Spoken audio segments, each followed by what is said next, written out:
ರುಬ್ಬೋದ್ರಿಂದ ಏನು ಉಪಯೋಗ? ಮಿಕ್ಸಿ ಬದಲು ಇದನ್ನ ಮಾಡೋದು ಏನು ಪ್ರಯೋಜನ? ಮಿಕ್ಸಿಯಲ್ಲಿ ಅದು ಸಣ್ಣ ಸಣ್ಣ ತುಂಡುಗಳಾಗುತ್ತೆ, ಅದು ಅಣುಗಾತ್ರಕ್ಕೆ ಶಕ್ತಿಯ ಬಿಡುಗಡೆ ಆಗೋದಿಲ್ಲ.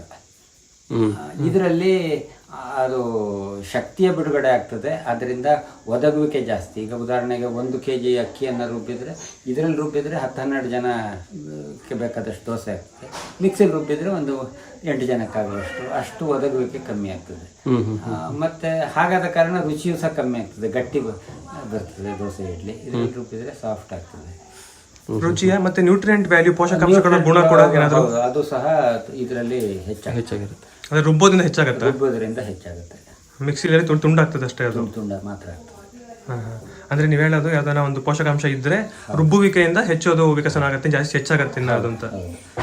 ಅದು ನಮ್ಮ ಜೀರ್ಣಕ್ರಿಯೆಗೆ ಹೆಚ್ಚು ಅನುಕೂಲ ಮಾಡಿಕೊಡ್ತದೆ. ಇನ್ನೊಂದ್ಸರಿ ಹೇಳಿ ಇದೇನು ಅಂತ. ಕಲ್ಲಿನ ರುಬ್ಬೋದು ಹೆಂಗಿರೋ ತುಂಬಾ ಇದು ಕೈಯಲ್ಲಿ ರುಬ್ಬುವಂತಹ ಗುಂಡು ಕಲ್ಲು, ರುಬ್ಬೋ ಕಲ್ಲು. ಇದು ದಕ್ಷಿಣ ಕನ್ನಡದ ಬಹಳಷ್ಟು ಮನೆಗಳಲ್ಲಿ ಇದು ಶತಮಾನಗಳಿಂದ ರುಬ್ಬೋದಕ್ಕೆ ಈ ರೀತಿಯ ಕಲ್ಲನ್ನು ಉಪಯೋಗಿಸ್ತಾರೆ. ಇದರಲ್ಲಿ ತುಂಬ ನುಣ್ಣಗಾಗುತ್ತೆ ಹಿಟ್ಟು, ದೋಸೆ ಹಿಟ್ಟು, ಇಡ್ಲಿ ಹಿಟ್ಟು ಎಲ್ಲ.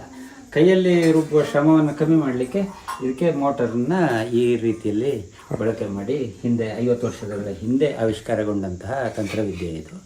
ಇದು ನಮ್ಮನೆಗೆ ಬಂದು 40 ವರ್ಷ ಆಯಿತು ಈ ಮೋಟರ್ ಮಿಷಿನ್ ಬಂದು. ಹೌದು, ಪ್ರಾರಂಭದಲ್ಲೂ ಇದೆ. ಇದರಲ್ಲಿ ಕಾಯಿ ತುರಿಯೋದಕ್ಕೂ ಸಹ ಇಲ್ಲಿದೆ. ಈಗ ಇದನ್ನು ಕಾಯಿ ತುರಿಯೋಕ್ಕೆ ಮಾತ್ರ ಉಪಯೋಗಿಸ್ಕೊಳ್ತೀವಿ. ಉಳಿದಂತೆ ಇವತ್ತು ನಮ್ಮ ಶಕ್ತಿ ಕಮ್ಮಿ ಆಗಿರೋದ್ರಿಂದ ಮಿಕ್ಸಿಗೆ ಶಿಫ್ಟ್ ಮಾಡೋಗ್ತೀವಿ.